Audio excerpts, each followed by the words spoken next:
جیسے کہ ہماری سوسائٹی، ہم جس سوسائٹی میں رہتے ہیں اس بیٹا کھڑے نہیں ہوتے کسی کے لیے، یہ سختی سے منع ہے اسلام، کھڑے ہونا سختی سے منع ہے۔ اپنی شناخت سمجھیں، آپ صرف اللہ کے سامنے کھڑے ہوتے ہیں، مسلمان صرف اللہ کے سامنے قیام کرتا ہے، کسی اور انسان کے سامنے نہیں۔ السلام علیکم ورحمۃ اللہ وبرکاتہ۔ ایک شخص جس کو نیا نیا شوق اٹھا کہ میں مشہور ہو جاؤں، تو نہ صورت نہ شکل نہ علم نہ عمل نہ کوئی معلومات نہ کوئی تحقیق نہ کوئی ایسی بات نہ کوئی انداز، تو اب کس طرح مشہور ہو بندہ؟ پھر سوچتا ہے کہ ایسی فالتو باتیں کرو کہ جو پہلے کسی نے نہ کی ہو تو ہم مشہور ہو جائیں گے۔ اس نے بھی یہی کرا، وہ حیوان ساحل کر کے کوئی نام ہے اس کا، اس نے یہ ایک بیان کیا، اس کا کئی کلپ مجھے سینڈ کیے کسی نے، اس میں یہ تھا کہ آپ کسی کے لیے قیام نہیں کر سکتے۔ اگر کوئی پیر و مرشد آئے آپ کھڑے ہوتے تو یہ بالکل حرام ہے۔ اگر کوئی استاد آئے آپ کھڑے ہوئے، حرام۔ ماں باپ آئے آپ کھڑے ہوئے، حرام، ناجائز۔ کیا دلیل ہے ہوئی ناجائز ہونے کی؟ کہہ رہے دلیل یہ ہے کہ جب آپ نماز پڑھتے ہیں تو اللہ کے حضور عبادت کرتے ہیں، آپ اس میں کھڑے ہوتے قیام کرتے، تو جب اللہ کے آگے کھڑے ہو گئے پھر بندے کے آگے کھڑے ہونا بالکل حرام ہے، ناجائز ہے، نہیں کھڑے ہو سکتے۔ اب ایسی باتیں سن کر بڑی ہنسی آتی ہے کہ کتنے جاہل لوگ ہیں، عقل کام نہیں کرتی ان کی، کہ اتنی بچوں والی باتیں کر رہے ہوتے ہیں۔ ان سے پوچھا جائے کہ اگر ہم نماز میں قیام کرتے ہیں اللہ کے آگے اور اس وجہ سے کسی اور کے لیے قیام کرنا یہ حرام و ناجائز ہو گیا، تو ہم نماز میں ہی صرف قیام ہی کرتے ہیں کیا، اور کچھ نہیں کرتے؟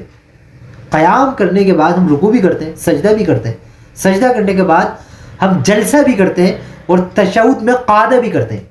قعدہ اولیٰ بھی ہے، قعدہ اخیرہ بھی ہے، اور قعدہ اخیرہ تو فرض ہے۔ جس طرح نماز میں اللہ کے حضور عبادت میں کھڑے ہوتے ہیں اسی طرح ہم بیٹھتے بھی ہیں، التحیات بھی پڑھتے ہیں، یہ واجب ہے التحیات پڑھنا، قعدہ اولیٰ واجب، قعدہ اخیرہ فرض۔ تو اب اس صورت میں جب کوئی شخص قعدہ اخیرہ میں اللہ کے حضور حاضر ہے، عبادت کر رہا ہے، بیٹھا ہے، تو وہ کسی کے سامنے پھر بیٹھ بھی نہیں سکتا، کیونکہ جب وہ تو عبادت میں بیٹھ گیا، جب عبادت میں وہ بیٹھ بھی رہا ہے اور کھڑا بھی ہو رہا ہے تو یہ دونوں صورتیں پھر ناجائز ہوں گی۔ جس طرح کھڑا ہونا فرض ہے اسی طرح بیٹھنا بھی فرض ہے۔ کھڑا ہونا نماز میں تو بیٹھنا بھی نماز میں، جب وہ حرام ہے تو یہ بھی حرام کرو۔ جب دونوں کو تم حرام کر دو گے تو کوئی آئے گا تو پھر کیا کرو گے؟ نہ بیٹھ سکتے ہو نہ کھڑے ہو سکتے ہو، پھر لیٹ جانا فوراً، لوگ فاتحہ پڑھنا شروع ہو جائیں گے کہ یہ تو گیا کام سے۔ یہ کیا جاہلانہ بات نکالتے ہیں آپ کہ جس میں عقل اور شعور کچھ نہیں ہوتا کہ نہیں بھائی بالکل کھڑے نہیں ہو سکتے۔ اب اگر اس کو ہم دیکھیں کہ جو کھڑے ہونے کو منع کرتے ہیں، اور اس میں کچھ روایات بھی ہیں جس میں منع کیا گیا، لیکن اس کی کچھ خاص صورتیں ہیں، کچھ ایسا بھی ہے کہ میرا آقا نے حکم دیا کھڑے ہو۔ حضرت علامہ عینی رحمۃ اللہ تعالیٰ نے ایک کتاب لکھی صحیح بخاری کی شرح، عمدۃ القاری شرح صحیح بخاری، اس میں آپ نے 4 صورتیں لکھی ہیں کہ قیام کی 4 صورتیں ہیں۔ ایک صورت وہ ہے جو بالکل حرام ہے، ناجائز ہے، ایک صورت وہ ہے جو مکروہ ہے، ایک صورت جائز ہے، اور ایک صورت مستحسن ہے، یعنی کہ جس پر اگر کوئی عمل کرے گا تو اچھا عمل ہے اور اس پر اچھی نیت ہوگی تو ثواب بھی ملے گا۔ حرام صورت یہ ہے کہ اگر کوئی شخص قیام کرتا ہے اور وہ قیام کر رہا ہے اس وجہ سے کہ سامنے والا یہ چاہتا ہے کہ قیام کرے، اس کے اندر غرور ہے، تکبر ہے، اور وہ غرور اور تکبر کی وجہ سے سامنے والے کو کھڑا کرنا چاہتا ہے، تو اس کو میرے آقا نے منع فرمایا اور یہ حرام ہے، پھر قیام نہ کرے۔ دوسری صورت کہ سامنے والے کے دل میں غرور و تکبر تو نہیں ہے لیکن پھر بھی اس کی خواہش ہے جب میں آؤں تو سب کھڑے ہو جائیں، فرمایا یہ بھی جائز نہیں، مکروہ ہے۔ پہلی صورت بالکل حرام جب غرور و تکبر ہو، غرور و تکبر نہیں لیکن خواہش کرتا ہے تو بھی ناجائز۔ تیسری صورت جو جائز کی ہے وہ یہ کہ جب اس کے تکبر بھی نہیں ہے، جب وہ خواہش بھی نہیں کرتا، جیسے کوئی استاد، کوئی پیر و مرشد، والدین آ گئے، بندہ کھڑا ہو جائے تو فرمایا یہ جائز صورت ہے۔ اور چوتھی صورت جو مستحسن ہے وہ یہ صورت ہے، کوئی آپ سے ملاقات کرنے کے لیے آیا، آپ بیٹھے ہوئے، تو اب کیا آپ کا فرض بنتا ہے کہ آپ اٹھ کے کھڑے ہو کے اس سے مصافحہ کریں؟ تو یہ اب کوئی کھڑا ہوتا ہے تو مسلمان کی دلجوئی کے لیے، مہمان کی ضیافت کے لیے، مہمان نوازی کے لیے، تو یہ نیت کے ساتھ کوئی کھڑا ہوگا تو اس پہ اس کو اجر و ثواب ملے گا۔ اسی طرح کسی کو کوئی خوشی ملی، اب کوئی بندہ ہے اور اس نے دیکھا کہ اس کو کوئی نعمت ملی ہے، وہ کھڑا ہوتا ہے، کھڑا ہو کے اس کو مبارکباد دیتا ہے، اس کا دل خوش ہوگا۔ مسلمان کا دل خوش کرنا بھی عبادت میں سے، اس پر بھی اس کو نیکی ملے گی۔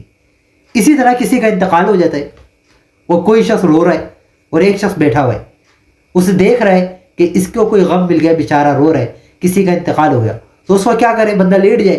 نہیں، بلکہ اٹھ کے کھڑا ہو اور اس کو تعزیت کرے، اس کو گلے سے لگائے اور اس کے ساتھ ہمدردی کرے۔